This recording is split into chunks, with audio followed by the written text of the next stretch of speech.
ও net খাবে, তুমি পরে খাবে। দেখো এই আলুগুলো শুভ দীপাবলির শুভেচ্ছা সবাইকে জানাই।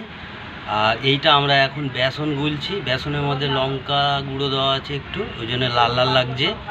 আর তারপরে এর মধ্যে দেওয়া হবে আলু দিয়ে, তারপরে এটা দেওয়া হবে পেঁয়াজ, তারপর কাঁচা লঙ্কা, তারপরে আছে পটল, তারপরে এটা কি ঢেঁড়স দিয়ে এগুলো একটা একটা করে ছেড়ে পকোড়া বানানো হবে।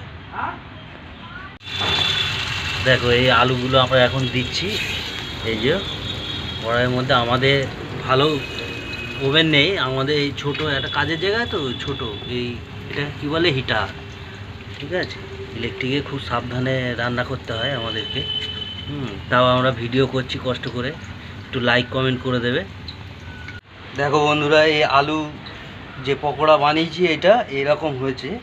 আমরা এটা নর্মাল বানাচ্ছি। হ্যাঁ বন্ধুরা, আলু ভাজা রেডি হয়ে গেছে। এবার আমি এটা খেয়ে দেখবো কিরম হচ্ছে। সেই টেস্ট দীপক ভাইকে দেখাও, এই দীপক ভাই বানাচ্ছে, ঠিক আছে। সেই টেস্ট ও নেট খাবে, তুমি পরে খাবে।